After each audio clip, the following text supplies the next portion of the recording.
Time crazy.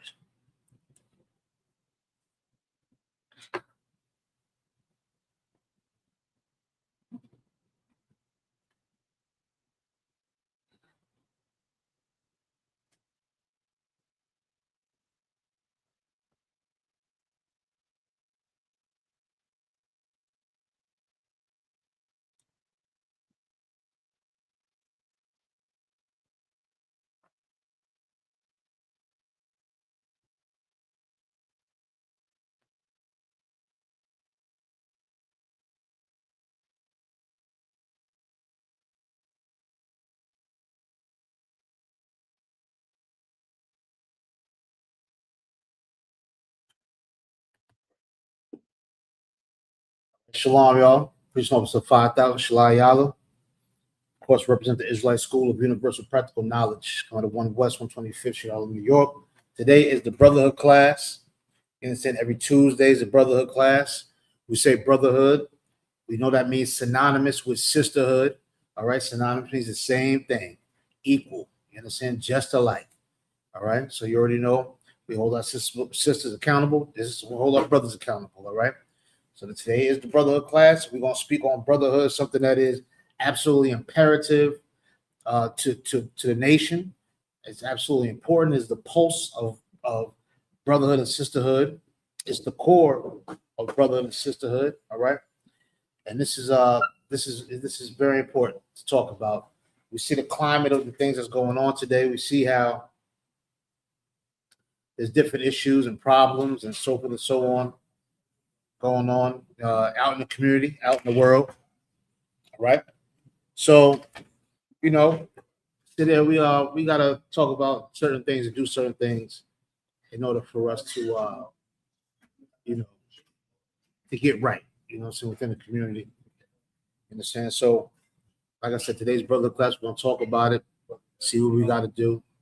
You know what I'm saying? See how we can progress these things. Now, the key to the brotherhood is these scriptures. You understand what I'm saying?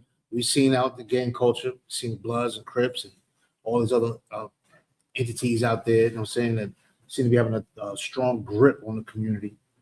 You know what I'm saying? It's something that we got to, something we got to take hold of. You know what I'm saying? Those brothers and sisters, they strong. You understand? But that strength is directed into the wrong direction. You know what I'm saying? It's directed into the wrong atmosphere and the wrong vibe.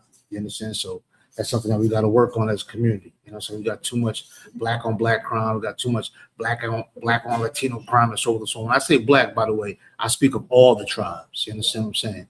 And there's too much inner violence going on. Too much of us hating each other and going back and forth with each other. Too much of us not understanding each other. You understand? And that's one thing we have to do as a people is learn how to understand each other, to build some rapport with each other. That's empathy and compassion for each other. That doesn't mean you sugarcoat things. That doesn't mean you just act like everything's okay, you'll be fine. No. Sometimes love is rough and rugged. You know what I'm saying? It's an iron sharpened iron. And that's just the way it is. You understand what I'm saying? So we have to be honest with each other. But then again, in that honesty, we have to make sure that we are compassionate. You understand? That we do show some care. You understand? And that's what we're going to have to go over today. All right. We're going to bear each other's burdens. We're going to learn how to understand each other, have some type of judgment, all right, and without passing any types of judgment on each other. All right, we're going to sit there and see where you can meet a brother, sister right where they're at. You understand what I'm saying? And that's what we're going to go into. Hey, Shalom, brother. How you doing? How you doing? I'm doing all right. Doing all right. Good to see you. Absolutely. So, like I was saying previously to the audience listening out in internet land, you know what I'm saying? We are today's brotherhood class. Every Tuesday we go over brotherhood. You know what I'm saying? We got it. We got things broken up. Monday's history class, Tuesday's brotherhood class, Wednesday's a law class, so forth and so on. So we're going to be speaking on brotherhood and sisterhood as well. You know what I'm saying? How it's imperative to the community. How we're going to go into the scriptures and see what the Most High God say about it. Because I can talk all damn day. I can sit and say what I want to say. We're going to go into the scriptures, see what the scriptures got to say about brotherhood. Now, the one thing we're focusing on today is learning how to bear each other's burdens. You understand what I'm saying? Especially growing up in the community. We grew up with brothers and sisters that may have dealt with parents that got drug issues, drug problems, brothers that may be incarcerated, sisters might be, stripping, might be doing all types of activities, all types of things. And you got brothers and sisters that they go outside, they hang outside and be with brothers and sisters, and they act out. They might be drinking too much, smoking too much, acting up, because really on the inside they hurting. Really on the inside, they don't have no place to release themselves and talk. You know what I'm saying? A lot of brothers and sisters, they don't feel comfortable talking to other brothers and sisters because it deems them to be weak. It deems them to feel like, yo, nobody want to hear that. So you don't want to talk about it. You want to keep it bottled inside. And the more brothers and sisters keep things bottled inside, the more they become explosive, the more they get angry. You understand what I'm saying? This is why a lot of our brothers and sisters can't stay in relationships together. They can't keep it there. Why? Because it's two hurt people that haven't found an outlet to release themselves. You understand what I'm saying? And that's something we have to change throughout the community. We have to change throughout the nation. You understand what I'm saying? The white man did a good job by dividing us. You know what I'm saying? By making brothers go over here, those go over here. We got dark skin don't like light skin, and this, that, and other. You from this city, I'm from that city. You from this coast, that coast, all into the garbage. You know what I'm saying? That we as black people, when I say black, I mean all the tribes, we had these are devices, you know what I'm saying, that keep us separated. You know what I'm saying? You don't see Asian men saying, your eyes are more chinkier than mine. You know what I'm saying? We don't talk about garbage. They don't talk about that type of distractions. You know what I'm saying? But we do. You know what I'm saying? Why? Because really we got some pain inside of us that we just cannot get out. You understand what I'm saying? I tell a story once in a while. When I was away for a minute, I was talking to a brother, and he would be considered what society would say a tough guy. You understand what I'm saying? He done did a few years in prison. When I say a few, maybe about 12, 15 years in prison. Very, very angry brother. You know what I'm saying? He talked about his times where he has assaulted other brothers and cut them and so forth and so on. And he lived this violent life. You understand what I'm saying? And once me and him, we were sitting down, we was vibing and we was exchanging stories and everything. We kind of got down to the core of things. You understand what I'm saying? On where did this violence come from? Because kids ain't just born like that. You know what I'm saying? Sometimes you go through things and it builds this character up, this mask you got to put on when you come outside. You understand what I'm saying? So this mask he had on was this tough dude. You know what I'm saying? He didn't play that. Ice grilling and staring and what you looking at, nigga, and that kind of persona. You understand? Which is understandable because, like I said, a lot of brothers and sisters walk around angry. So as we sitting there talking, he get to crying. When we talking, he said, man, my brother used to rape me when I was young. You know what I'm saying? My brother used to rape me.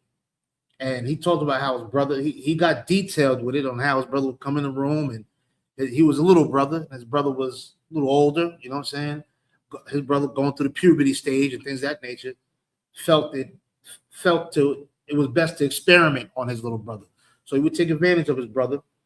And as a child, he never said nothing about it. You understand? He kept it to himself.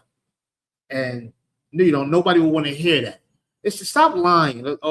Nobody want to hear that. Nobody listened to him. You understand? So he kept it pent up on the inside. And as he grew older, he started to build up this resentment. You know what I'm saying? This anger. And instead of taking his anger out on his brother, because he had that little brother syndrome to where, the older brother was always scared of the older brother a little bit. Just a little. That's big bro.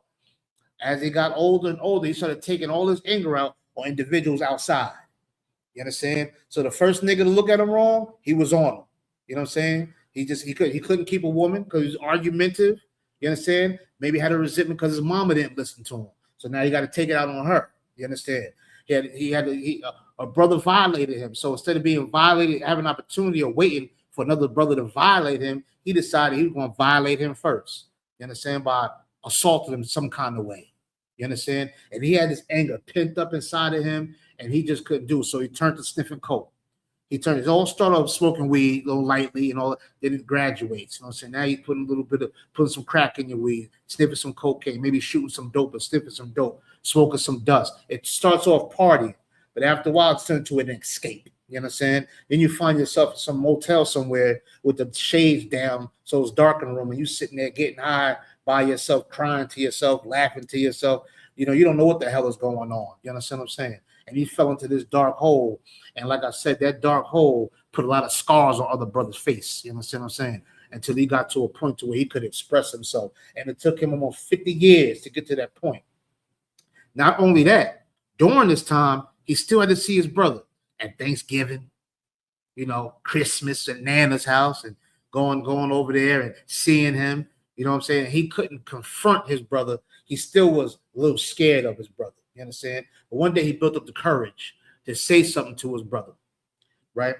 And when he said something to his brother about how he felt about what he did, his brother ignored it. Said that never happened. You know what I'm saying? And this, that, and other. Made him even madder, but he felt good that he got off his chest. You understand what I'm saying? Now, he's at an age now to where he could physically hurt his brother now. He ain't a little boy no more. He's an all the way grown man. But he didn't hurt his brother. You understand what I'm saying? What he did was he found a place of remorse for his brother. You understand? And his brother finally came around, and you know what his brother did that a lot of us never had? Somebody apologized for doing you wrong and not make it seem like it's your fault. You deserve that. That's why I did it to you. Like, instead of saying, I'm sorry, I was hurt, and I took it out on you, and I created that monster. You understand? I'm the reason why you got low self-esteem. I'm the reason why you hate yourself. I'm the reason why you got self-doubt. I'm the reason why you're stressed out, why you're sitting there worrying about money and what people think about you, ashamed that maybe you can't read as good as somebody else or speak as well. I'm the one that put all of that in you because of something I was going through.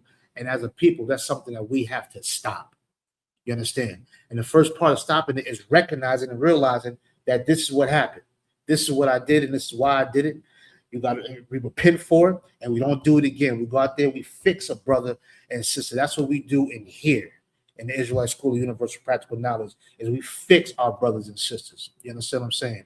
It's not about coming in here and go on the corner and you got to go out there and scream and you got to do it. No. First, we have to have some type of remorse, understanding for our people. You understand? A place where a brother or sister can call and say, you know what? I'm going through this, and I feel this way. And have somebody can listen and give you some honest feedback. Not the Christian church feedback to make you feel good. You know what I'm saying? Not that. To give it to you rough, rugged, and raw, but give it to you real. You understand what I'm saying? Because our spirits and our souls are like construction sites. It's going to be a lot of banging and digging and scraping and pushing, but it's going to be a lot of constructing and building. You understand what I'm saying? And that's what we got to learn how to do as a people, all right? So this is basically what the Brotherhood class is all about. And this is what we come into and teach to our people. You understand what I'm saying? So let's go into the scriptures for a little bit, all right? Let's go to Book of James. All right, let's go to Book of James. Let's start at verse 19.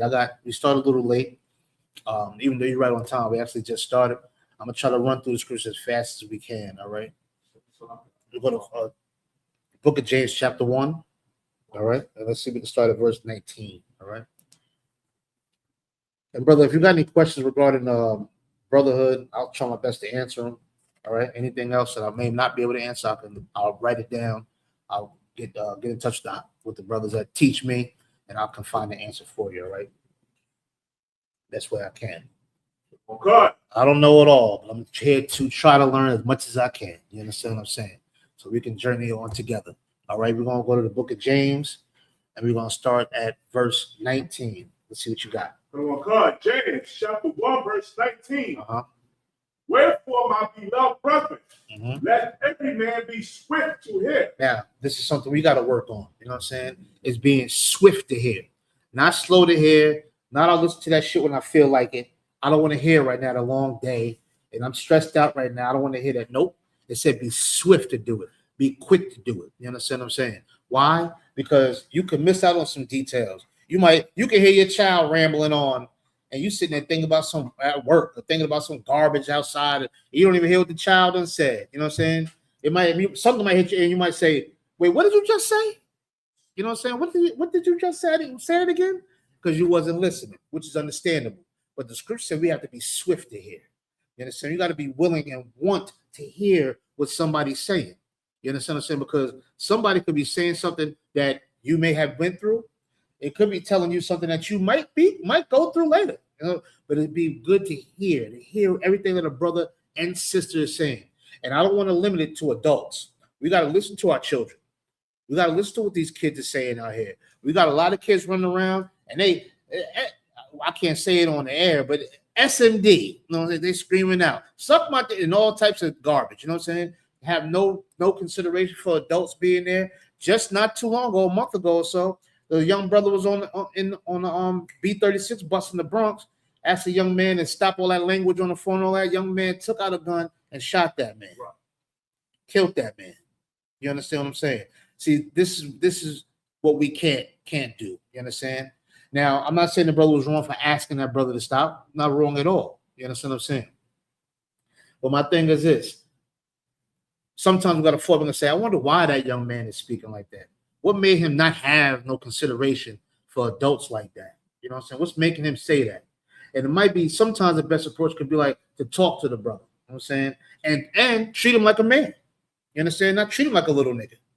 You understand? Sometimes you can't do that. You can't say, shut up, little nigga. You know what I'm saying? And treat him like treat him like he's a young man. Talk to him. That's, yo, man, I heard you on the phone. What's going on? You all right? You know what I'm saying? At least give him a chance. Let him tell you, nigga, mind your business. Let him tell it to you.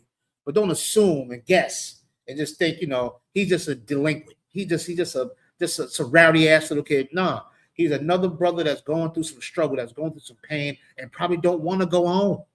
You know what I'm saying? How many brothers don't want to go home and sisters don't want to go home, and they stay outside all day? You know what I'm saying? Because they don't want to go home. It's hell. It's hell at home. You understand? But then guess what? They're gonna find no safe haven at home. I seen on the internet where a brother was it was a Crip brother. I don't know where this was at, but it was somewhere in America. And Crip brother, I guess he did something wrong and all of that. And the punishment, I don't know if he was trying to get into something, but the punishment was they're gonna whoop his ass. 6 of them. They're gonna hop on him and beat the hell out of him. You understand what I'm saying? We've been taught that that's love. Them niggas love me. They punch me all in my face, kicking me, beating me up and everything. Ask me, do I want more? And all of the kicking. Not one brother is asking me how I feel. And that may sound soft, but it's not. A lot of brothers, if they could express how they feel, they wouldn't be in the game at all. They wouldn't sell drugs because they ain't built like that.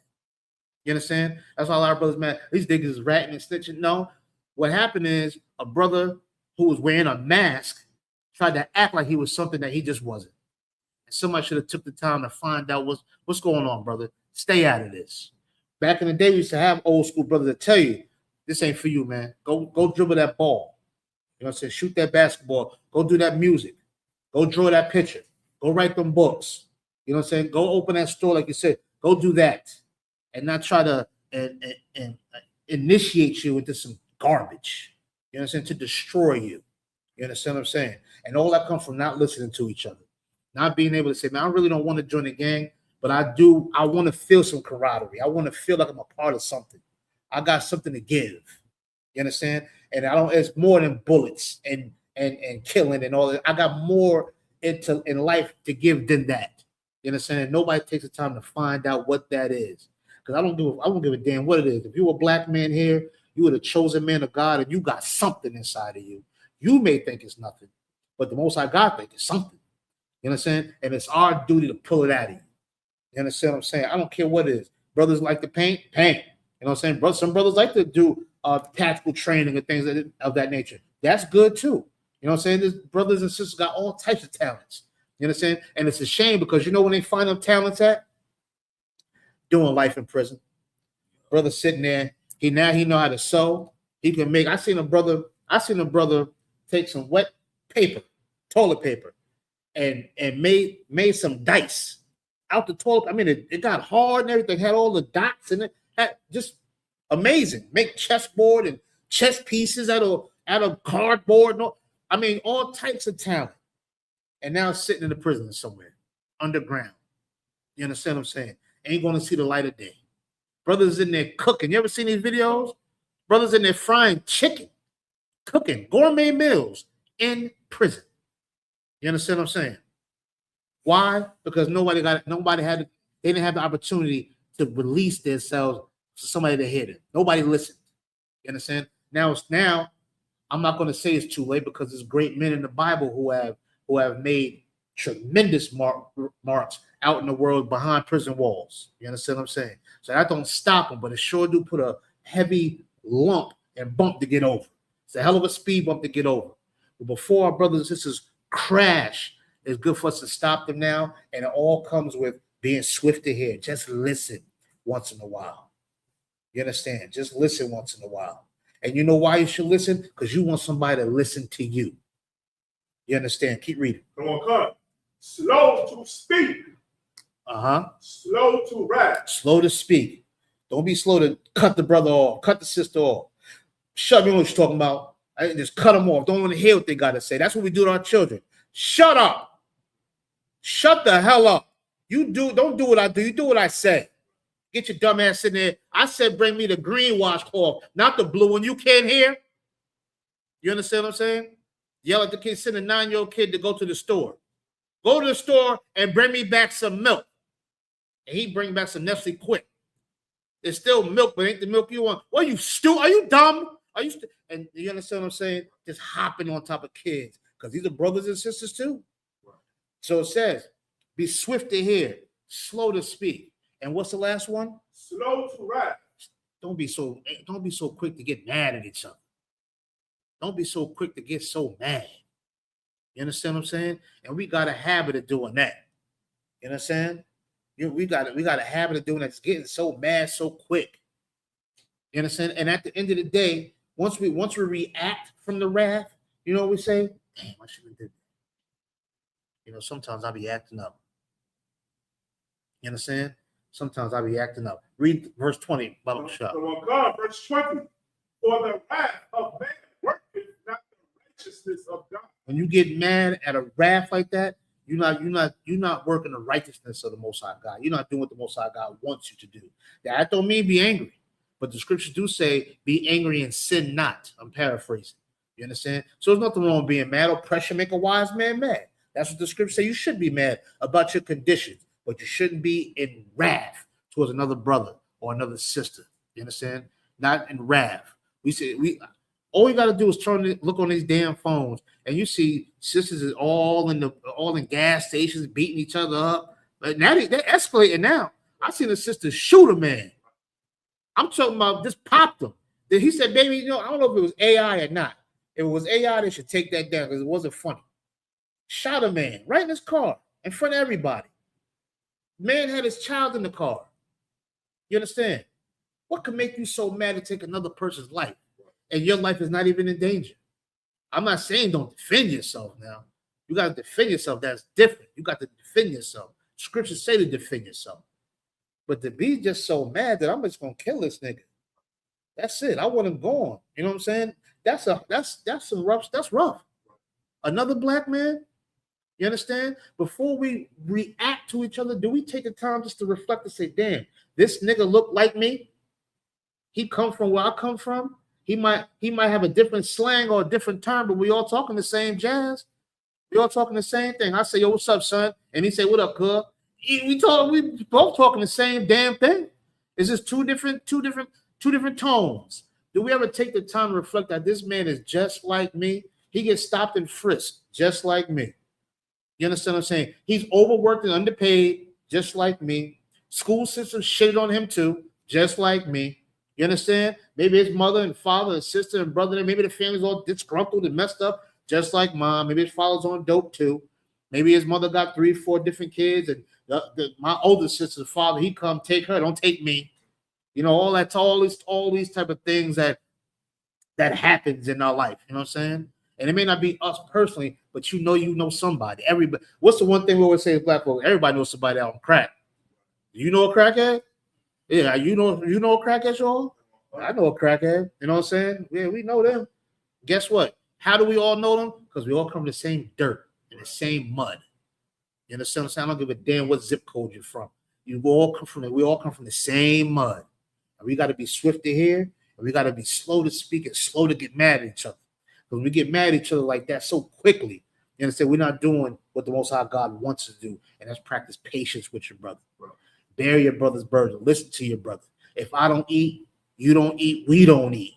If you cry, I cry. You understand? If you happy, I'm happy. You understand? And it's not about material things. You got this and I got that and all of that. Nigga, just because you smiling, because the coffee tastes good this morning to you, brother. I'm happy for you too. You understand what I'm saying?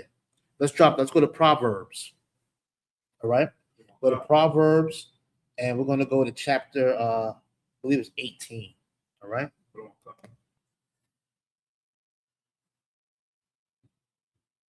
Right. Let's see. All right, go to Proverbs chapter 18 real quick, see what they got over there. 18 and verse 13. Oh God. Proverbs chapter 18, verse 13. Uh-huh. He that answereth a matter before he heareth it.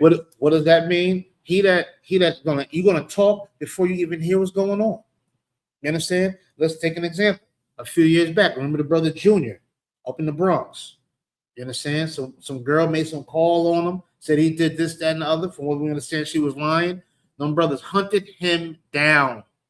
A child. Hunted him down, chased him.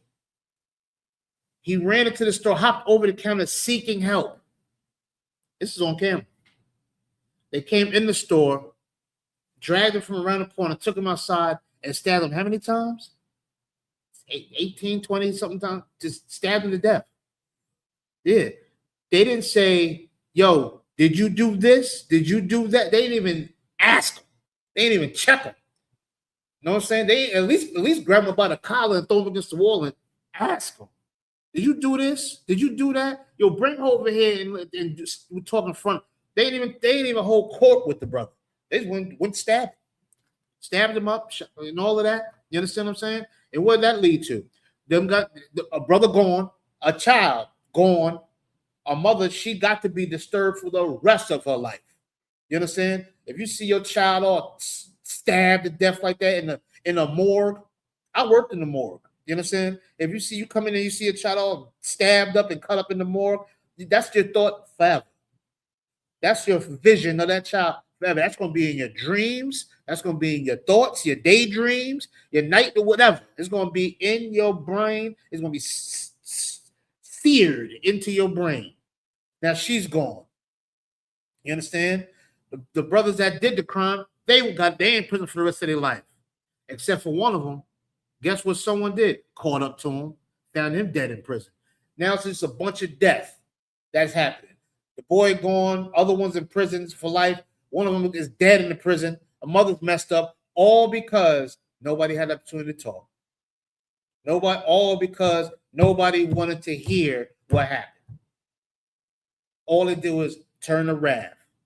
They ain't want to listen. They just went and acted on out. Now everybody's dead. Whether it's physically or spiritually, everybody's dead. You understand? All because you didn't open your goddamn mouth and your ears and listen. You understand? And figure it out. Those men were older than that boy. They could have said, yo, come here, little man. What happened? You know what I'm saying? Talk to him. What happened, man? Little such said you did this, that, and other. Is that true? You know what I'm saying? And fix it. Mediate the problem. We can't do that. Why? Because we angry. Walking around, mad at each other. For what? You understand? All because some devices that society has placed in our life. You understand? And we have took the white man's pleasure, made it our pain, and took that pain and made it a tradition. Brothers look forward to going to jail. You know what I'm saying? They think that's the man code, nigga. You know what I'm saying? They talk to you. They ask you, where you from? You been locked up before? You be like, nah, this little punk ass nigga, square. You know, damn. You know, this is what we done made. We done made it a tradition. You know, and then we get them Asians. That's not the tradition. They the biggest criminals, but that's not the tradition. You know what I'm saying? White folks are biggest criminals. That's not the tradition. To us, we make it a tradition. You a real man. You've been locked up. You understand? Well, how about this? Let's reverse that and change that dynamic. How about real men keep young brothers and sisters out of the system? Let's try that. Because all the other shit we've been doing, excuse my language, it ain't been working. If anybody's noticed, you know what I'm saying? It's 2026. Okay, I was born in 80. The 2026, that was some George Jetson stuff to me. 2026. I think cars or something gonna be flying around or something. No, same heroin addicts is out here. You understand? Now they got fentanyl and K2 and all of this. You understand? Same people outside, defecating outside. You understand? I just seen a brother last week. I came to class. The brother was in between the cars taking a dump. I want to say something else. He was defecating in between the cars. And I'm not going to say, nigga, what the fuck? What can I do? Brother, I feel your pain. Because guess what? I'm one paycheck away from being just like you. Right. You understand? I'm struggling too. You understand? I felt the brother's pain. You understand? It's just 2026. You understand? I think we need to do something different. Try something new. You understand what I'm saying? Let's read it from the top again. Come on, Clyde. Proverbs chapter 18, verse 13. He that answereth a matter before he heareth it, it is folly. It's folly. It's foolishness for you to interject yourself into something you know nothing about. You know how many brothers and sisters is dead because of that? You understand what I'm saying? You know how many women are caught? You look at what's the Rap City? Remember Rap City? What's Big Tigger? The sister, her eye was all black and everything else. Come to find out, the nigga just wanted a cell phone and didn't barely touch her. She flopped all on the ground and all. He just like, can I get my phone? You know, about to ruin this man's life. You understand? About to ruin this man's life, make him some woman beater somewhere. You can't get locked up for that. That's you got to be one tough cookie. You know what I'm saying? You get locked up for some garbage like that. But that's all foolishness. You understand? All foolishness because another woman may have been in his phone. I'm gonna tell you this: if she had this truth that we in, she would know that man can have another woman. That's right. And she'd be in line. Right. And she wouldn't even want that nigga's phone because he's right there next to her. She better do her job. Right. You understand what I'm saying? If she had this truth, this is why we have to go out on these streets. And we got to teach classes with one brother in here. And we got to do that. That's it. One at a time. You understand? That's what fishermen do. You don't go out and catch the whole goddamn ocean. One fish at a time. Right.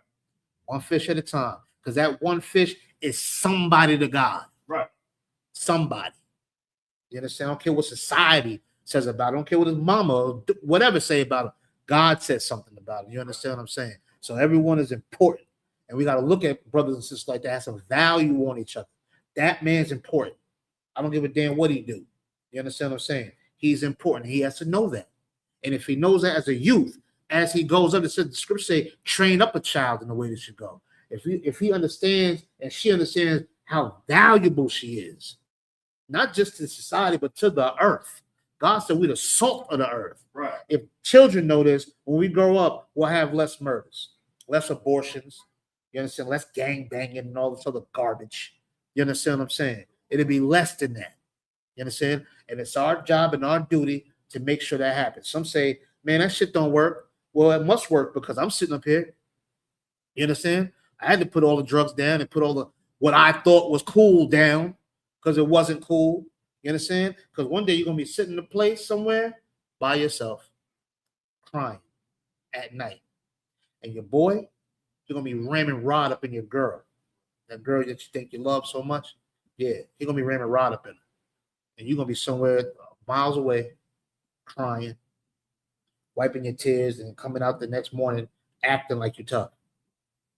You understand what I'm saying? Wearing a mask. All right? It's time for us to change that. Let's read it again. Come on, come.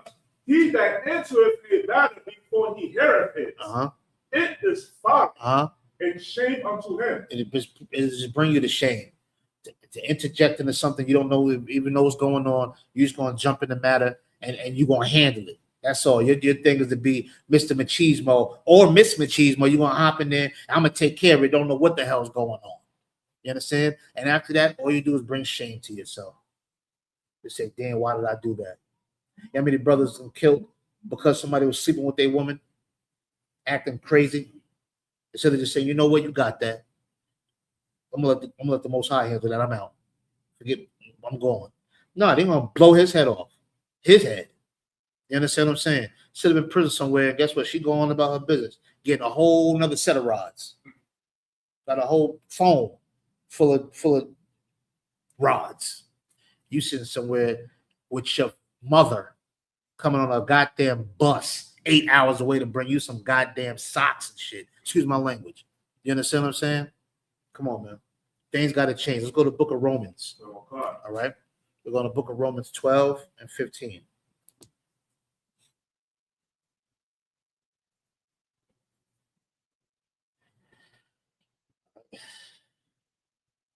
Romans.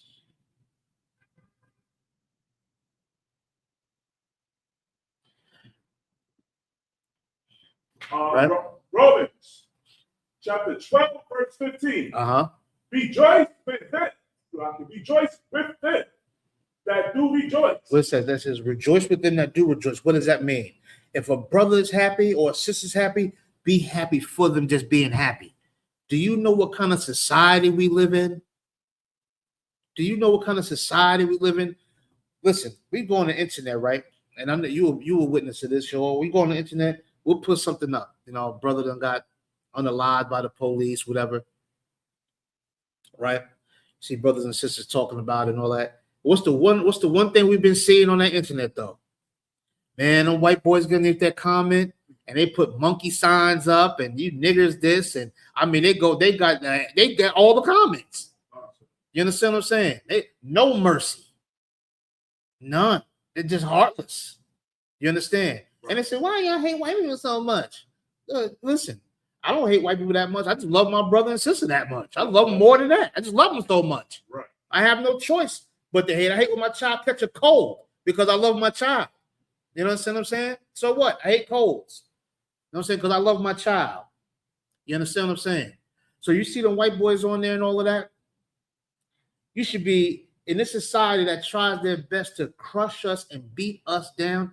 We see it clearly. Right. You understand? It didn't take Donald Trump. It's been happening. He's just making it cool to do. Right? So to see a brother or sister find some happiness, righteous happiness, not happy because they're high, not happy because they're drunk, not happy because they did something dirty, but just happy because they are thriving and striving and living in a society that is trying to beat them down every day. Be happy for that brother, man. Right. You know what I'm saying? Be happy for that brother, man. Just be happy for that. And when I say brother, I'm talking about sisters too. It's synonymous. You know what I'm saying? Be happy for them. You know what I'm saying? They got a promotion at their job, whatever their job may be. Be happy for them. You know what I'm saying? They on a weight loss journey.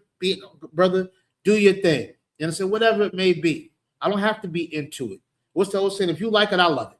Right. You understand? We're supposed to rejoice with each other. Be happy for each other. You understand? Keep reading. And weep with them that weep. Now, what does that mean? Brother, when you down, I'm down too. You understand? Growing up, we didn't eat in each other's face. If I had a sandwich, I'm splitting that. Get a slice, you split it. You get a snapple. You say to brother something, you waterfall or whatever the case may be. We share. You understand? Because when you down, brother, I'm down. You understand? If you ain't got it, then I ain't got it either. If I do have it and you don't have it, then you got it too. You understand why? Because we in this together. Happiness, sadness, whatever, brother. I'm right here with you. You ain't drinking, I ain't drinking. You understand? You ain't going over there, I ain't going either. Then that's how we play it. You understand what I'm saying? That's how we play. And that's how we're supposed to do it. That's it. And rejoice for each other, and not just brothers, you know, not just sisters, you know. You understand? Not just the ones you know. That's easy to do. That's easy to do. It's the brothers and sisters you don't know at all. Never had a conversation with, but you see they're happy. You understand? You see they're happy. You see that they're doing right, or they down and out. You understand? Sometimes we might be walking down the street. You see somebody at the bus stop just crying. Somebody on the train just crying. When I say something, I'm talking about other brothers and sisters just crying. There's nothing wrong with asking them, "What, you all right? You want to talk about it?" And if they say, "No, I'm fine," just mind your business. Understandable. You understand? But there's nothing wrong with being able to rejoice with a brother and sister or weep with them as well. You understand? Let's read 16. Verse 16. Be of the same mind, one toward another. And that's how it should be. In the same mind towards each other. I value you. in your life. You understand? Brother or sister, I value you. You mean something. You understand? And if we kept that, if we developed a domino effect of that, we all just looked at each other like that, first of all, it would make this disgusting society mad as hell to see that these so-called blacks, Latinos, Native Americans are loving each other. They're holding each other to this high regard and this value for each other. We got to do something about this. This is too much. We got to keep these niggas. We got to keep these niggas and spits down here. Keep them all messed up and scrambled. You know what I'm saying? But boy, oh boy, the day that we all look at each other in the same way, be on the same mind, be on the same accord, you understand? That could shake something up. You understand? That could shake something up. And that's what we aim it to do. And that's what we're supposed to do. You understand? Be in the same mind to each other. Go ahead. Mind, not high things. Go ahead. But consented to men of low estate. You understand? Don't be too arrogant for a brother or a sister. That's the problem with these rap niggas, entertainers. You understand? I just seen an interview with what's the rap dude? Memphis Bleak. And he was talking about Jay-Z, and he was bringing up man, he's teaming up with Target and talking about Colin Kaepernick and how you try to stop Colin Kaepernick's movement. And Memphis Bleak said that nigga don't owe y'all nothing. You know what I'm saying? You don't owe all of that activist. We ain't into none of that garbage. You understand? You know why? Because he's too high up now.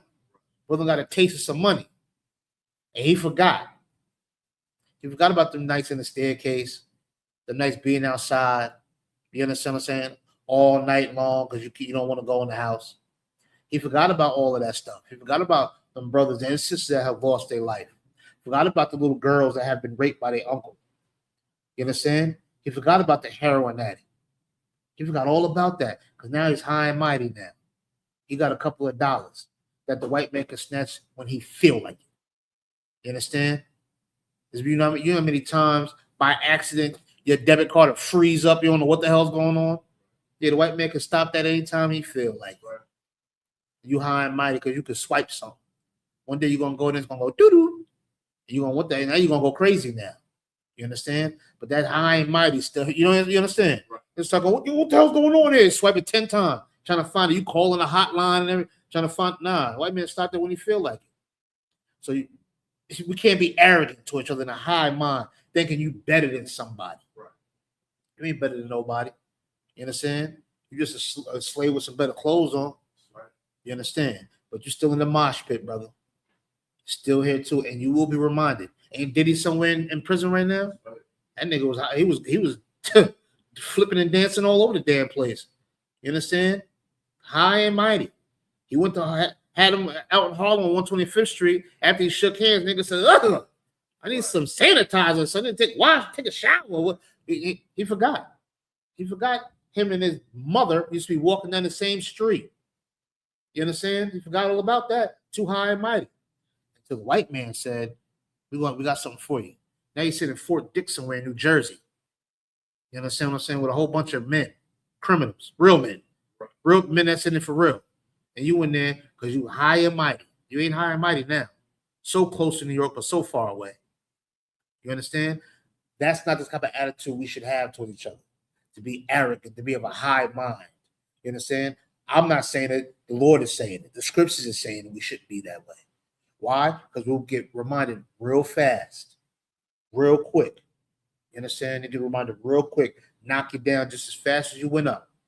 You understand? So we can't let material things or whatever we think in our mind, our little world, that make us think we're better than somebody. You understand?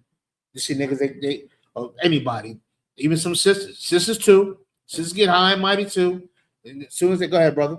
So like what you was bringing up so heavy, you made it remind me of an incident that happened years ago with this rapper named Chameleon. Oh yeah. Him and Michael Jordan was at a party, so he idolizing Michael Jordan. He asked, "Can I take a picture?" And Michael Jordan responded by saying, "Nigga, I ain't taking no pictures." Yeah, I ain't taking no pictures with no niggas. You know what I'm saying? You're high and mighty. High and mighty. And guess what? Michael Jordan said, I don't make my sneakers for ghetto niggas. I'm paraphrasing. I make my sneakers for white boys.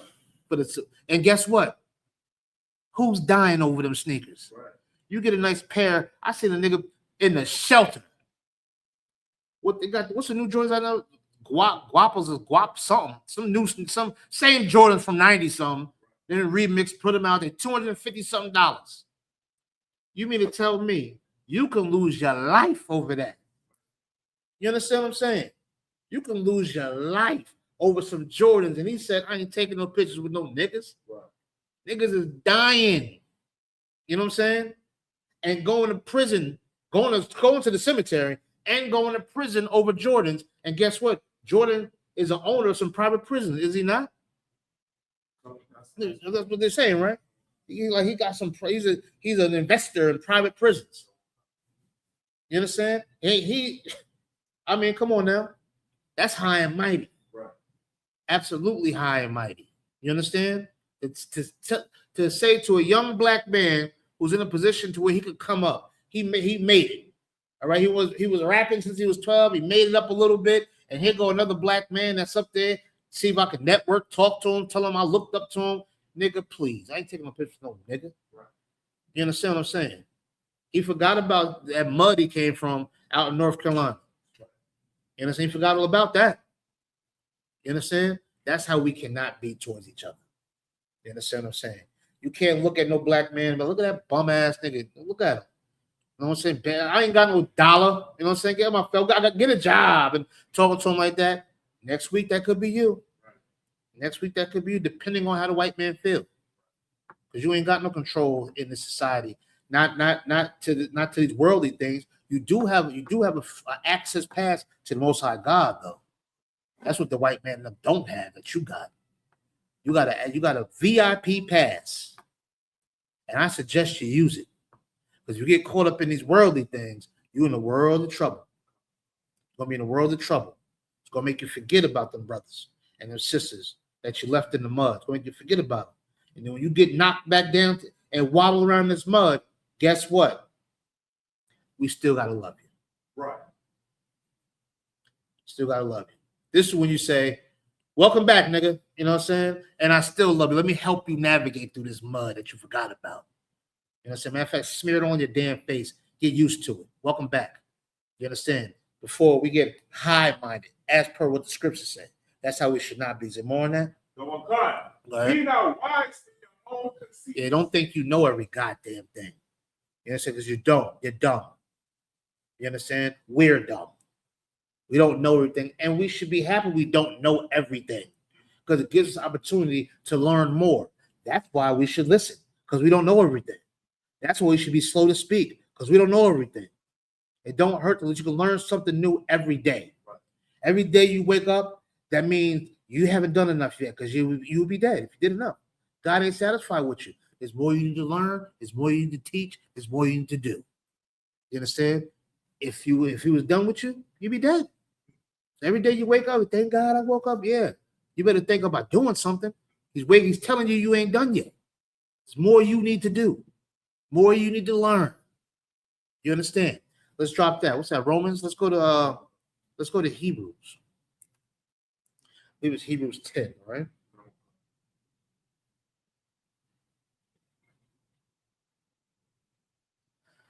Let's go to Hebrews 10. All right. So once again, you know what I'm saying? Our job here is to bear each other's burdens, to have an understanding of each other, to empathize with each other, have some compassion with each other. And that's not soft stuff. That's hardcore stuff. To be patient with another brother and patient with another sister. You know what I'm saying? To take a deep breath and say, you know what? I'm going to get through this with this brother. That's tough stuff. Not go ahead and go off and go crazy and then lose your cool and then do something stupid and say, I shouldn't have did that. I shouldn't have said that. That's why the scriptures talk about your tongue. Watch your mouth. You're going to say something at your mouth and you're going to regret it. How do we know? Because somebody says something to you and it hurts your feelings. You understand? So therefore, you should know from experience, you don't like when people say certain things to you. Therefore, you shouldn't do it either. You understand what I'm saying? Let's read what we got. I'll give you all the scripts. 10 and 24, we're going to start at. All right? Hebrews chapter 10, verse 24. And let us consider one another to provoke unto love and to good works. Now, what does that mean? Let's consider one another. All right. Let's sit back, right? And let's value each other. Let's love each other.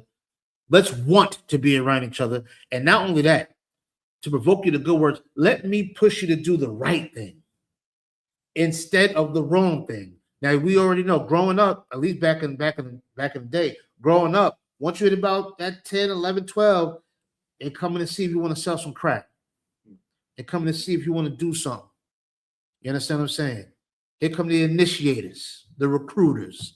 They want to see what you want to do. I know growing up, boy, 14, get you a pack of some old Ready Rock crack, and you out. They put you out on the streets, and there you go.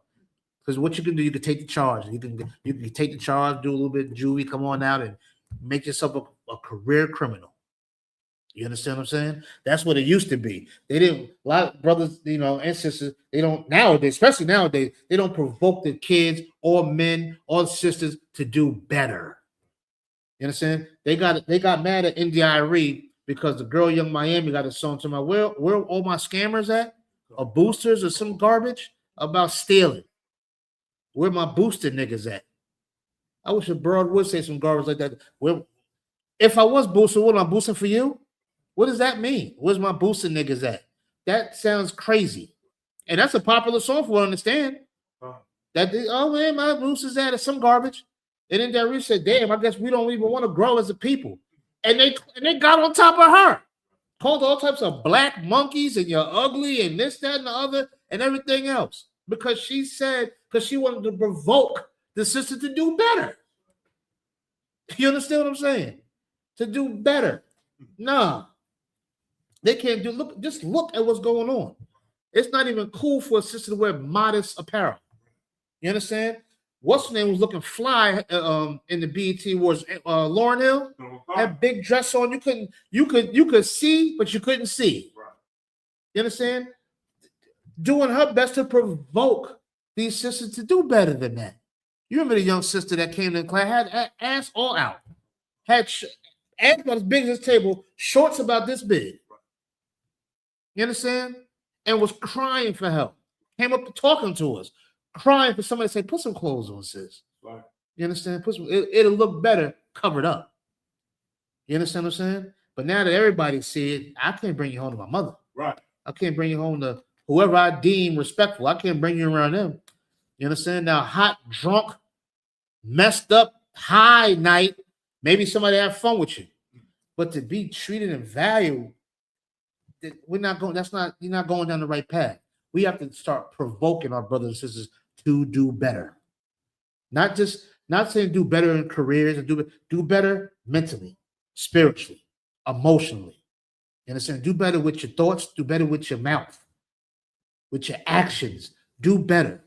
Morals, integrity, honor, patience, respect, love, charity, forbearance. You understand? Things of this nature. We should be pushing them to do better. We should not have to go. What's little brother's name is in South Carolina that got unalived by that Chinese man that chased him 130 yards? Cyrus.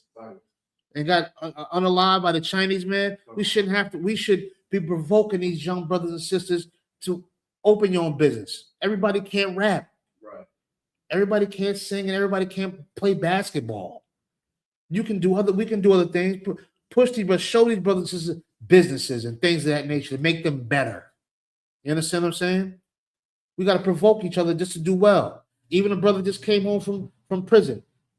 Provoke him to do well. Push him to do well. You understand? Because we easy to help each other do wrong.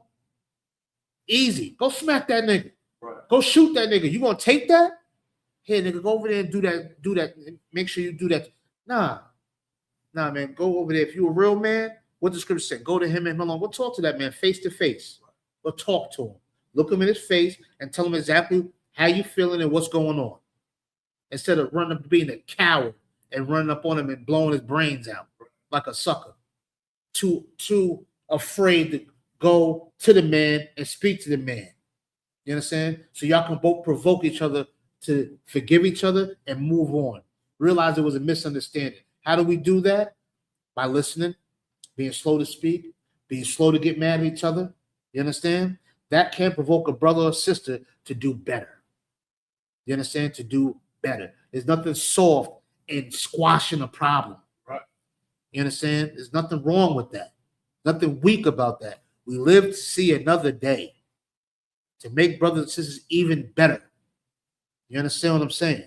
And this is what's going on out here now in these streets. All we got to do is look at what's going on in the street. You understand what I'm saying? Every day when we leave here tonight, right now, wherever your mode of transportation is to get home, you're going to see a brother or sister strung out, struggling, hurting. There's not milk and honey outside at this moment. Right. You understand? It's going to be nothing but pain and hurt and destruction and death and worry and stress outside this door right here. You understand what I'm saying? We should try to do something about it.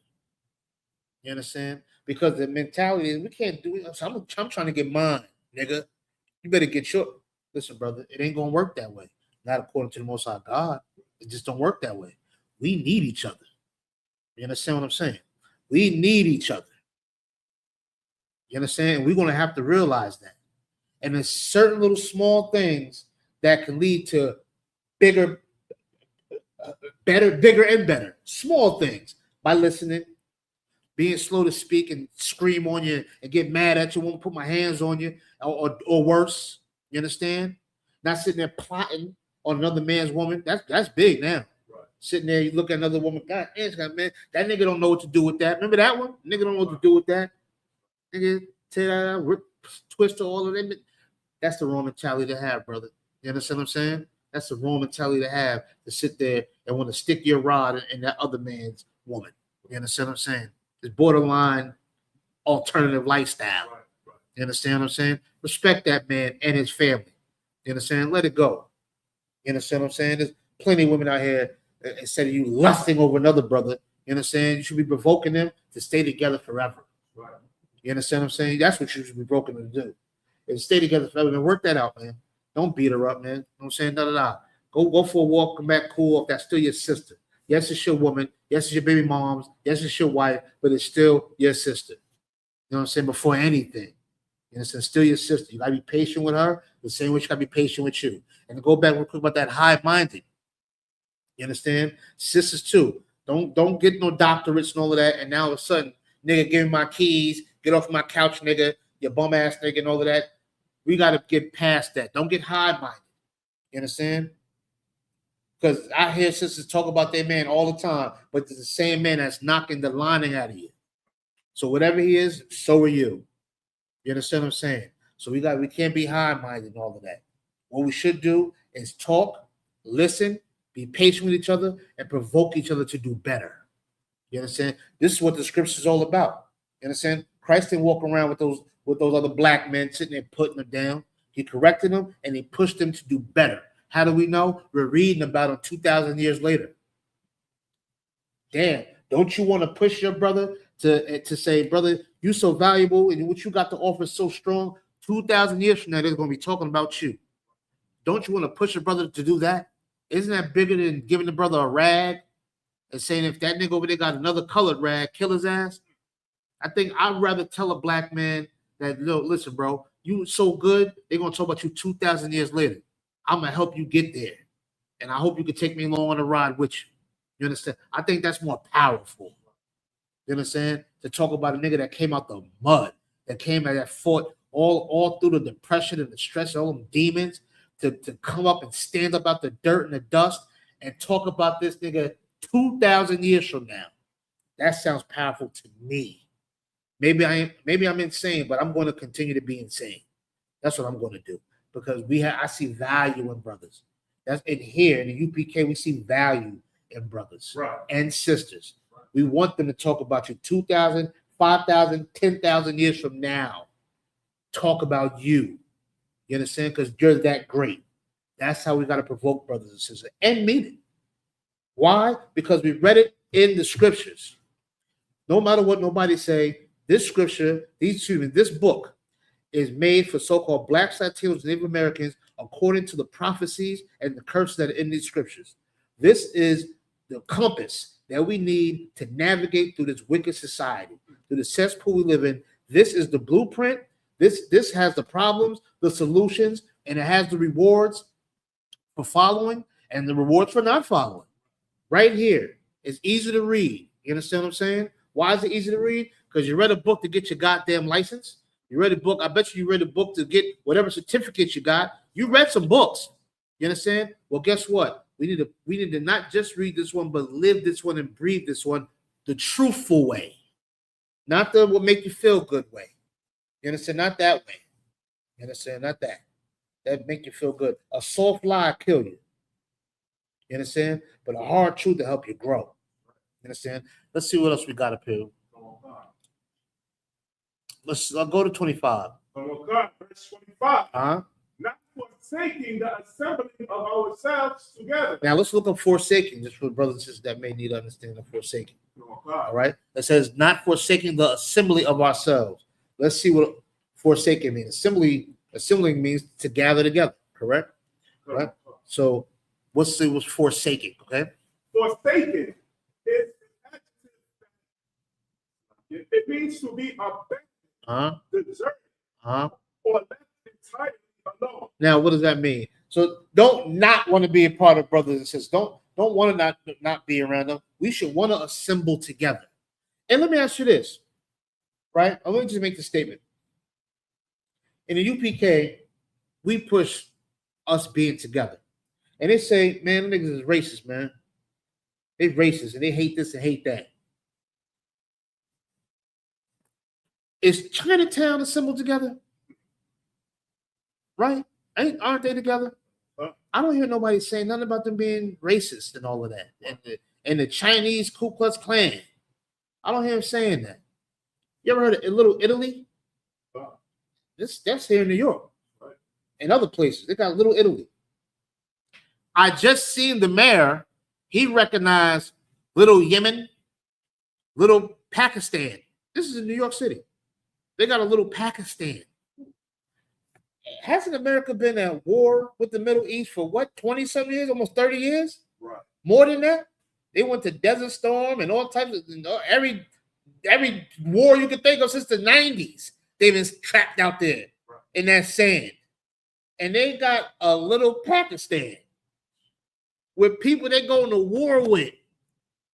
Can you believe that? And what do niggas get? Stopped and frisked and beat up and unalived. You understand what I'm saying? We can't even have Harlem. They're gentrifying Harlem, gentrifying Bed-Stuy. You understand? We see men that been here for men and women been here for 60 years, curled up outside with on a goddamn cardboard box with purple feet. No shoes on their feet, diabetes, eating their feet up, gangrene, got all types of parasites on their body that they can't feel because the skin's rotting away. Meanwhile, Becky and Wilmington, they can walk down the street with their little dog and their children, not a fear in their eyes, just walking, going into a brownstone, and got to not have no curtains up. You can look all in the house. Chandeliers and just having a good, just happy. You understand? That's what we got going on here. This is real life. Go ahead. I don't know what you're picking up. It's so heavy. Up the block from the school, there's construction that's going on from the breaking down of the old path mark. Mm-hmm. But across the street, there's a brownstone, and it's owned by my couple, man and woman. I have seen homeless people, you know what I'm saying, find shelter in front of their brownstone. Yeah. And also what hurts is that across the street from the construction site, you got the construction cement blocks. Yeah.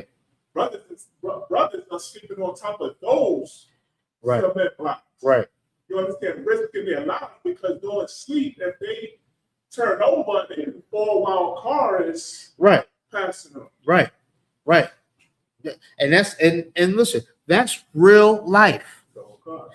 I'm a sidebar a little bit. I was talking to sister in the world, and she was telling me how her church, they're looking to build some housing and all of this and all of that.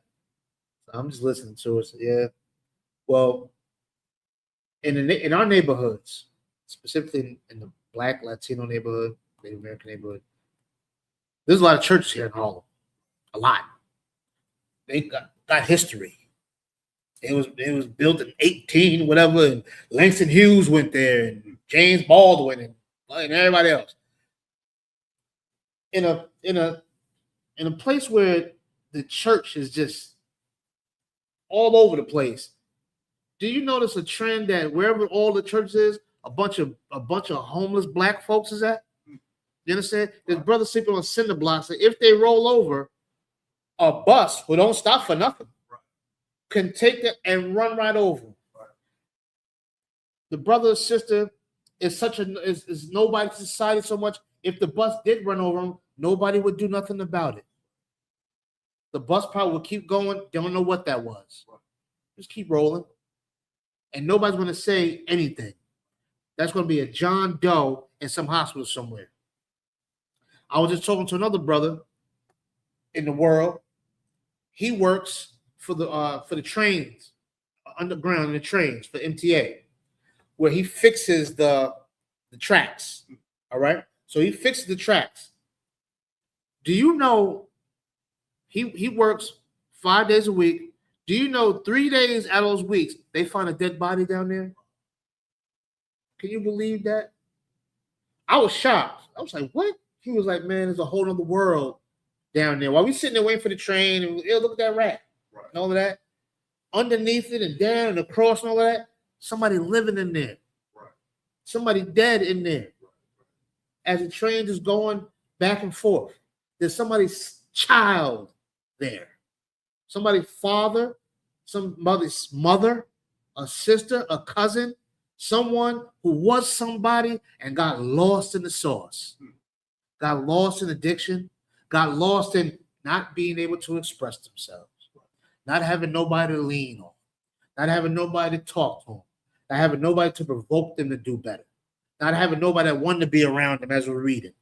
You understand? They died alone in a rat-infested, garbage-infested tunnel. And somebody found them as there were another slave found them. Another slave that's down there working found them. And all they're going to do is take that man or sister to the morgue and gone. How many missing reports was made for that person? You understand what I'm saying? This is real life. This is what we're living in here. You understand what I'm saying? This is what we're living in. This is just what the reality of it is. You understand? And to avoid or prevent brothers and sisters from dying a horrible death like that, all it takes is for somebody to give a damn about it. Be willing to listen. You understand what I'm saying? To care. Just to listen. You understand? An open ear can prevent a brother or sister from just dying a horrible death like that. You understand? Rats probably crawl all in their mouth, all inside their body, eating out their organs. You understand? And we got the nerve to feel high and mighty. That could be me or you. Right. Could be me or you. And that's just here. Can you imagine out in Mississippi, Louisiana, somewhere? How many brothers and sisters probably in them swamps? Right. Have your ass missing out there. You understand what I'm saying? All because we're not listening. We get mad at each other, push people away, be high and mighty. That nigga's a dope fiend. That nigga's this and that. That sister's a whore, whatever the case. Just it's arrogance. But we just turn each other away, and it's killing us. You understand what I'm saying?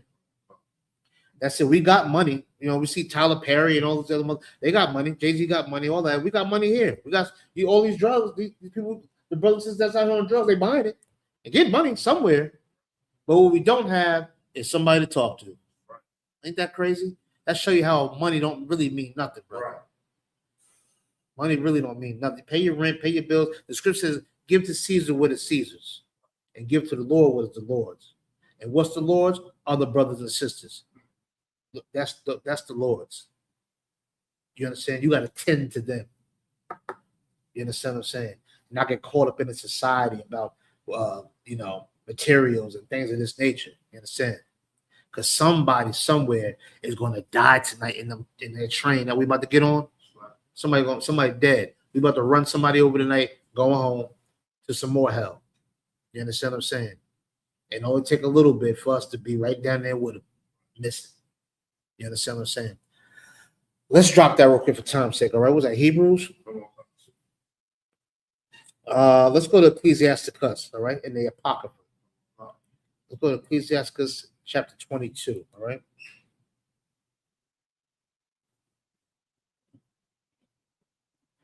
Just going to go there. We're going to sit there and we're going to talk more about this brotherhood. All right. More about bearing each other's burdens. More about being available for brothers and sisters. You understand? Being available. I'm gonna tell you. I got these stories for that. I'm outside a lot. I was talking to another brother in the world, right? And he was rapping with another brother, talking all that. Yeah, man. You know what I'm saying? Got your baby. You know what I'm saying? Yeah, man. Yo, call me, man. It was a brother going through something.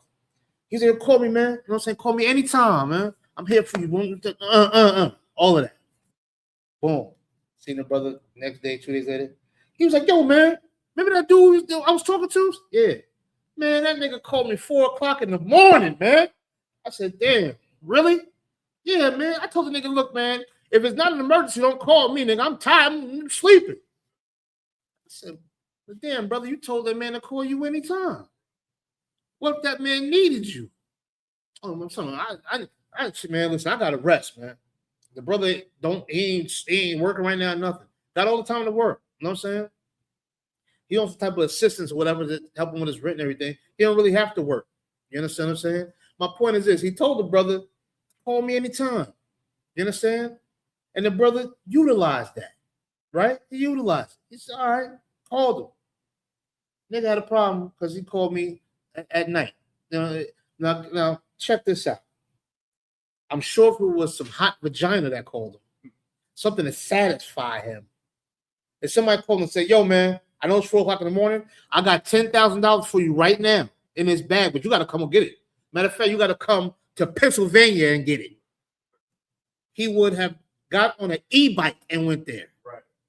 You understand what I'm saying? With a hitchhike, crawled, did the cartwheels to get that money. Right. But for another brother to call him, that he said to call, Nah, I ain't got time for that, man. That's a rotten, disgusting attitude to have. Right.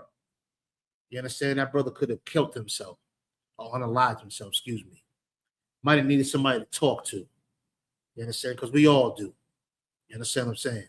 And that's something we cannot have that type of attitude and call each other brothers and sisters and all that. That's why this Muslim mind stuff, that's why it's garbage. Right. Garbage. They talk all that trash, man. It's garbage. The jailhouse religion. You know what I'm saying? They sell drugs and everything else, kill each other, everything else. Got rules. If you're a Muslim Aki, then we cool. Man, please, all that garbage. You understand? Worshiping Arabs. You understand? Right. Here we say that the real Jew is the black man. Right. We don't do Jewish. We ain't chilling with Weinstein and them. Nah. You understand? The Muslim brothers, they sit there and Aki, they go up in the store, Aki, and all to the garbage thinking they Muslim. Pissing on their beard and all of that orange beard walking around to my Aki. Them Arabs laughing at your dumbass. They laughing at you. At least if you was at least say we the real Muslims, nigga. You know what I'm saying? And all the rest of that, at least do something. But you see the Aki with your cap and your dress on, with your beard on, and you're destroying your own people. Willing to sell them crack. But Aki, he get a pass. You understand? You still paying for that chopped cheese, nigga. You know what I'm saying? You still gonna pay for it. That's it.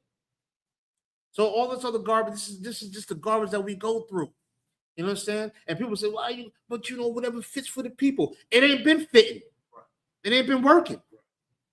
You understand? It hasn't been working. And they call us crazy, and we think you're crazy for believing this garbage and going along with it. But I guess it feels good. You understand what I'm saying? I guess it feels good. Let's see what we got here. Ecclesiastes what? 22, sir. Yeah, let's go to 22 and 23. All right.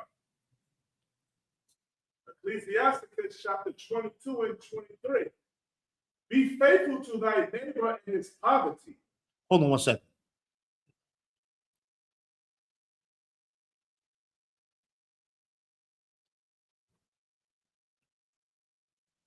All right, go ahead. So one card. Swap. Be faithful to thy neighbor in his poverty. What does that mean? Be faithful to your neighbor in their poverty. You understand? So people say that word neighbor, that could be anybody. You know what I'm saying? That, you know, nah, that's not every neighbor is your brother. Right. Because you can live next door to some funky African. That's not your brother.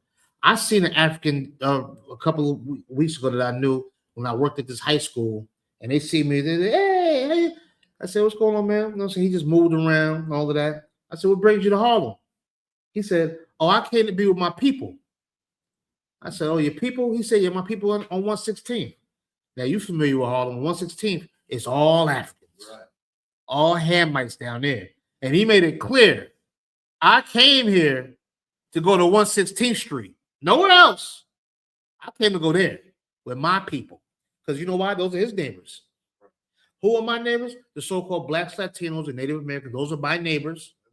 Why? Because we come from the same mud, the same gook. You understand? We under these same curses. You understand? Those are my neighbors, as per the scriptures. You understand? It says, be faithful to thy neighbor in his poverty. What's that mean? Be faithful to that brother, even if they don't got nothing. Even if she don't got nothing, you still be faithful. Hold them down. You understand? Be with the brother. Be with the sister. At the bottom. In the mud. In the basement. Under the basement. You stick with them. Stay with them. Why? Because that's your neighbor. You understand? That's your brother. Everything we read is about sticking with your brother. Being with your brother. Being available for your brother and sister. You understand? Sticking with them.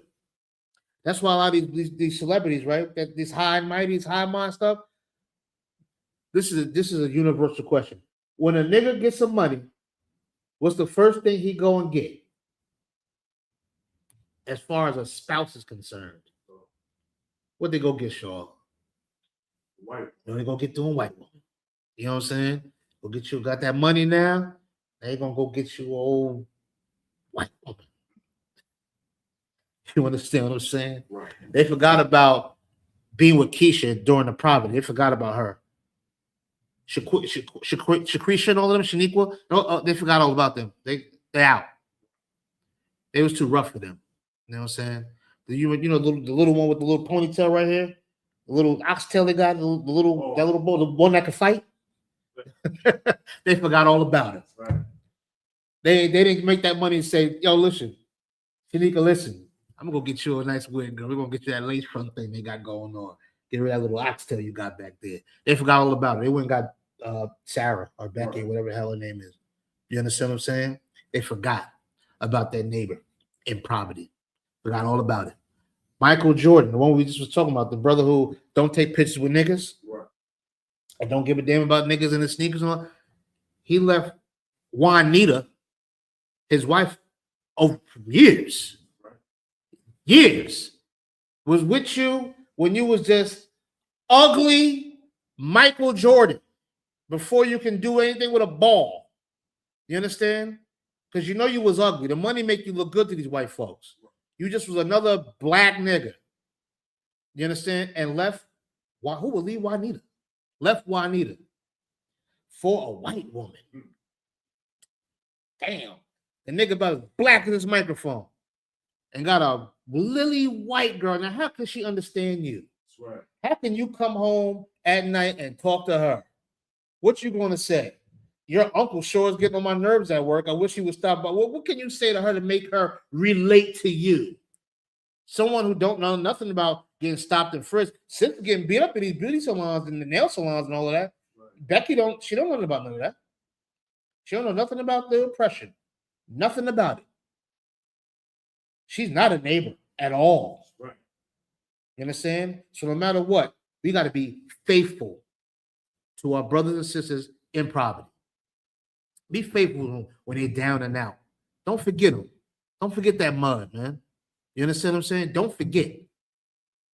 Why? You don't want nobody to forget you. Right. You understand? There's nothing wrong with being loyal. And have some honor, integrity, and some dignity, some decorum when it comes to your people. You understand? This is the time we should have it. We living in hell. Right. This is the time we should have it. We need each other right now. That's it. When we leave here, we say, yo, get on safe, brother. Get on safe, because it ain't guaranteed. It ain't guaranteed. That's it. The police person is right here. It's not guaranteed.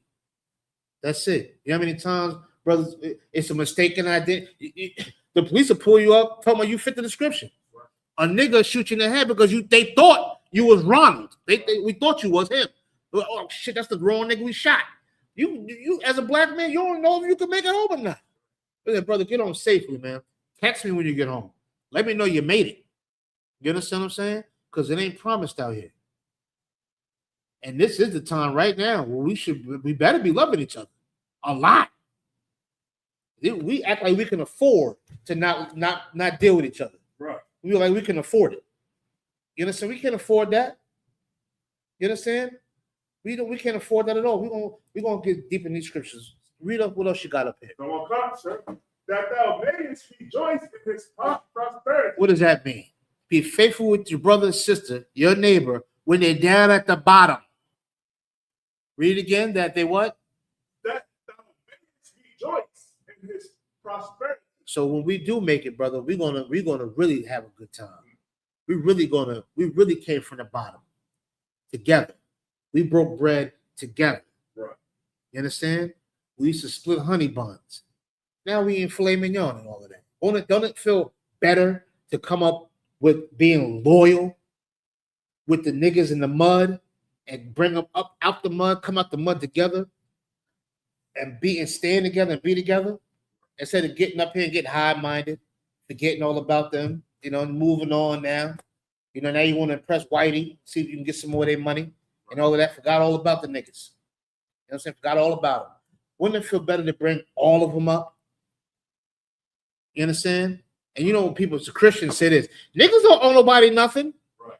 When Jay-Z's a billionaire. Right.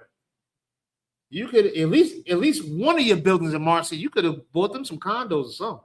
Put them in another place or something. You could have did, and I'm not counting this money and none of that's not my business. You know what I'm saying? All I know is a man of God is going to do something about it. Right. You understand what I'm saying? It's going to do something about it. Because you can do something about it. Because you can't forget them brothers and sisters in the mud. You can't forget the ones in poverty. And it'd be a whole lot better, feel a lot better that we will rejoice together coming up. Right. You understand? Back in the day, when we used to be outside playing, right? You might run into like a wall. Like there's you might run to a wall where it's a dead end. And in order to get over it, we used to take our hands and cuff them like this. So the brother sister step on your hand, and you push them up to the top of the wall so they can get to the top of the wall. And then when they get to the wall, they turn around, and without asking, without it being a rule, just off of instinct, what do? Turn around and give you your hand so they can pull you up with them. You understand? This is how it was with kids. You ever be running and you hop a fence and your man gets stuck on the fence? You don't keep running. That's against the rules. You got to turn around, go back up there, rip the shirt, rip whatever it is to get him off of there so we can go. You understand? We have to keep that same type of mentality as grown men and not let society get all inside of us and corrode us or make us feel something different. You know what I'm saying? Something where we just hate each other, and it's a dog eat dog world. Well, that's white people stuff. They do that. That's what they do. You know what I'm saying? White folks hate each other. You know what I'm saying? I just put up a post about remember the white boy in Connecticut when they shot 26 kids. You know what I'm saying? And his mother. And the teachers. You understand what I'm saying? That's white folks. That's what they do. That's right. We don't do that. Right. And as much as I despise the white man, I still ain't gonna go do that to the white children. I'm still not doing that. You understand? Will a white man do it? Yeah, they done burnt down plenty of black churches. Right. Have you read about it? It's in the history books. Right. They done bombed all types of churches we ain't even know about. Stuff that we just read. We just talking about what we know. You understand what I'm saying? They done burnt down Tulsa, Oklahoma, everything else. You know what I'm saying? That's what they do. They do that type of garbage. We don't do that. We stick together. That's why we can't have a Black Wall Street. That's why we can't have a Slocum, Texas. That's why we can't have a Rosewood. That's why we can't have these black communities where we're thriving. And the white people hate it so much. What do they come and do? Destroy it. Right. How do we know? Look at Harlem. All the time flooding with heroin. Right. They made a goddamn whole Godfather Harlem series about it. Right. You understand? Britain's flooding the dope, flooding Harlem with dope, and it's still hitting to this day. You understand? Harlem got the most Narcotics Anonymous groups of damn near anywhere in the country besides maybe Compton. Right. You understand? Why? Because this is the conditions that we live in. We don't even have the space or the time to hate each other. How can I hate you? Ain't you? We here together. That's it. You can leave. People are like, man, I'm gonna relocate down south. What you think is different down there? It's even worse. Crackers will shoot your ass just for look at them wrong. Talking about standing your ground. You can't even argue. You understand? This is what we live in. You can't hide your blackness. You can't hide who you are. You take that with you everywhere you go. Everywhere you go, Detroit, Chicago, St. Louis, New York, wherever, you still gonna be you. Ain't no cop gonna put you and say, "Oh, you a New York one? Oh, you good?" No, nigga, it don't go like that. Get out the car. That's it. Pull your pants down. That's it. Crack your ass right here in front of everybody. That happens, you know. That happens, you know. They'll run up on you. You know what I'm saying? Make you check your balls and everything. Excuse me. Your scrotum. They're outside in front of everybody. And then tell you, sorry, we thought you were somebody else. Go ahead on. Smack you in your ass and you're going about your business. Grown ass man. Now, how do you go home and look your kids in the face now and your wife? After this white man have violated you, went up in your butt. Right. After you walk home from work or wherever you're walking from, minding your business. This is what we live in. Brother, we need each other. We need each other. We need to stop doing a lot of this videotaping. We need to start doing some actions behind this. Stop choking at me. Oh, it's good to videotape. We want to start taking some risks. Because you go to Brooklyn, to them Jewish communities. Let the cop go and choke one of them Jews, one of them fake Jews. Oh, they're gonna come here, they're gonna jump right on. They ain't stopping that. You know what I'm saying? We're gonna have to have the same value and love towards each other. I know somebody's disagreeing with what I'm saying out there, but I can give a damn. Because I'm going outside of reality. And so, go ahead. Slide down to one slide, sir. But you bringing out is so heavy. I remember years ago there was some footage of the Jewish man was getting arrested by police officers. Right. And the rest of the Jewish men, they all came together to just scream. Mm-hmm. Scream. Mm-hmm. And that backed them, and necessarily back the NYPD off, but just to have that that presence. That togetherness with one mind and one accord. Right. That was heavy. When they all screamed because they saw one of their men in danger. Yeah. One of their own men in danger. They all screamed to try to back the police up. Right. Yeah. Because they believe in sticking together. Right. They believe that. You know why? Because they stole our heritage. Right. They stole our belief. They went in this book and said, that's not them, that's us. Right. And the world believed them. You understand? The world believed them. That they the people in the book. They believe that Deuteronomy 28:68, where it speaks about going to them slave ships and going to be sold to your enemy to be bondmen and bondwomen, to where you won't see your homeland again, and you're gonna be. They say that's them. You understand? And you see how they get treated, right? Listen, we got to do something different, y'all. Right. You know what I'm saying? We got to do something absolutely different. We see what we're doing is not working. Not being together is not working. Hating each other is not working.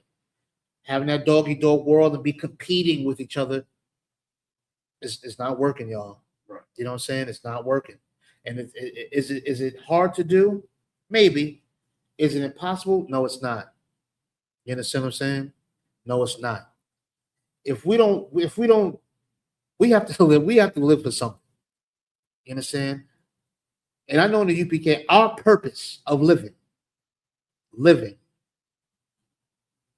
is to uplift our brothers and sisters. That's just the name of the game. Right. That's what we signed up for. You understand? That's what we signed up for. Why? Because we serve a black man that the world knows as Christ, and he signed up for it. He did it. Okay? It's not this white man that got painted on this thing till his birthday's on 25th of December. No. Scripture say he was an austere, strong, forceful black man. And guess what? He died for us. And he didn't have to. He cared for his brothers and sisters. How can you say you believe in Christ and not be like him? Or try to? At least be on it. You may not, of course, we got our faults and ups and downs, but damn it, we can still keep the same mission. Right. That's it. The scriptures say no greater love than a friend laid down his life for his friend. That's in the scriptures. I'm paraphrasing. Right? Let's finish reading this real quick. Read it from the top. Be faithful to thy neighbor in his poverty. Stick with your brothers and sisters when they're down and out. Go ahead. That thou mayest rejoice in his prosperity. So we can be happy when we come up, when you come up. You understand? So we can be happy together. Go ahead. Abide steadfast unto him. I mean, stay strong. Stay down. Go ahead. In the time of his trouble. When the brother's going through trouble, stay with him. Stick with him. Don't give up on him. Don't turn your back on him. Yeah, what he said hurt your feelings. I know you didn't like what he did. Forgive him. You did wrong too, nigga. Right. You want somebody to forgive you too, right? But you forget that brother. You stick with that brother through hard times. He's going through something. You understand? Any black man that wake up in the morning and keep going and you don't blow your goddamn brains out of your own head, brother, I commend you. Because this society is trying their best to kill you. And you still going? Man, stick with that brother during them times of trouble. Every day's trouble. Right. So when he crack a smile, man, be happy for that nigga. And when he ain't cracking one, you don't crack one either. Stick with him through times of trouble. The scriptures is saying it, not me. Right. I'm not Langston Hughes. I'm not writing no poetry. I didn't write this. I'm just reading it. Go ahead. That thou mayest be here with him in his heritage. So we can be on top together. Heirs. That sounds like some kingdom talk to me. Right. We can kick our feet up together, nigga. So look where we came from. Yeah, look where we came from. But the journey's not over. We got to go get the rest of the brothers and sisters in the mud too. Right. We got to go get them too. You understand? Not say we are dealing with niggas and all of that other type of garbage that they say. You understand? That we can be heirs together. Go ahead. For a mean estate is not always to be contemplated. You understand? That whatever a brother may be going through, that don't mean they're going to stay there. You understand? That mean they're going to stay there. They're going to come up out of that. And we're going to help each other come up out of that garbage. You understand? Keep going. Nor the rich that is foolish to be had in admiration. You understand? We're not going to admire the rich. We don't have to. Because the scriptures say we are rich. Even though we're poor, we may not have no money, may not have yachts and all that. We don't need that. Right. We got us. Right. And I value a brother more than sneakers, more than a yacht, you know what I'm saying, more than a gold chain, more than a watch, more than all of that filth and garbage that the white man try to push in a poor man's face. I value the breath of a black man and sister more than that. It's more than that. The scriptures say this. Pull a spittle for me. And was it Second Esdras? I think it's in the book of Second Esdras. Yeah, let's pull that real quick. We want to end on that note, all right? Pull that real quick. Just a quick little scripture to see why we should value each other. We want to see what the Most High God said about us and why we should be patient with each other. You understand? Why we should take the time to listen to each other. You understand? And guess what? Someone's going to take the time to listen to you. And if nobody did take the time to listen to you, then you should understand what it means to not be heard and be willing to hear somebody else. Instead of passing the pain along, you got to learn somehow, some kind of way to stop it. Recognize it and stop it. No, it didn't happen for me, and I know how much it hurt. Let me not do it to somebody else. Let me not treat another brother this way. Let me not cut them off. Let me not tell them don't call me 4 o'clock in the morning because I'm sleeping. Right. You understand? You got plenty of time to sleep, nigga. Have you seen the cemetery? There's a whole lot of people sleeping. You got a whole time. You got a lot of time to sleep. You can wake up for that, brother. Right. Shake it off. You know what I'm saying? Shake it off. Read what you got. There are cards Second Ezra chapter 6, verse 56. Uh-huh. As for the other people, As for who? the other people, Go ahead. which also come of Adam. Yeah, everybody comes from Adam, right? Adam, yeah. Everybody comes from Adam, no problem. But go ahead. Thou hast said that they are nothing. Say it again. Thou hast said that they are nothing. Them other people, that's not us. Most High God said they're nothing. That's what they said. So that black man, that black woman that's living in hell, going through hell, depressed, lonely, stressed out, confused, hopeless, maybe sick. God said, even with all of that going on, still that white man is nothing. That Chinese man is nothing. That thinking African is nothing. Right. You understand? That Arab is nothing. Right. Them other people are nothing. Even though you going through hell, they are nothing. How do I know? The Bible said it. Keep going. But be like unto spittle. Be like what? Unto spittle. You ain't worth my spit. And when you honor a black man, you should tell him, brother, let me tell you something. Your spit is more valuable than anybody else you think is important. When I say other people, I'm talking about these white folks. This society that's trying to beat you down, God said they ain't even worth your spit. Right. I can hawk something and spit it out, and it's worth more than Elon Musk, Trump, and everything else. You understand? We got infinite spit. We can't put no price on it. Spit.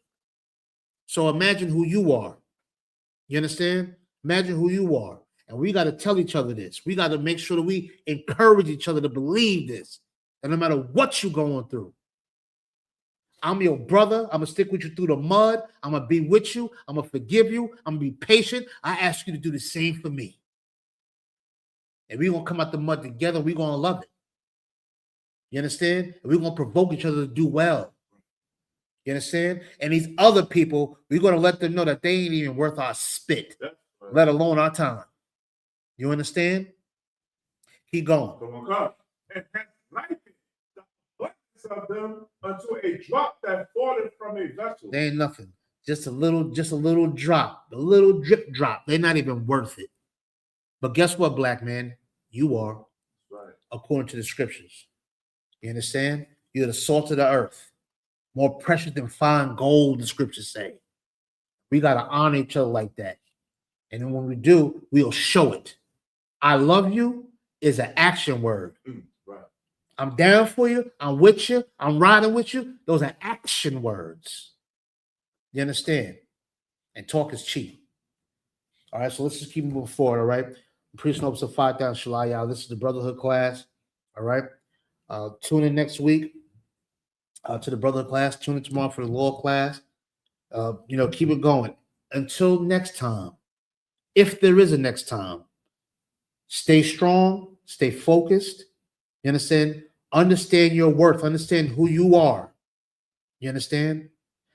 And understand who your brother is too, and who your sister is too. And that go for your children, your aunties, your uncles, whoever else. And the nigga that you don't even know. The nigga that stepped on your nice, fresh white sneakers, forgive him. He's worth more than them damn sneakers. Right. He bumped into you, I know. He's staring at you too long, say what's up. And keep it moving, keep it pushing, and be about serving the Lord and taking care of his people. You are obligated to do such, as per the scriptures. And with that, Israel, say shalom.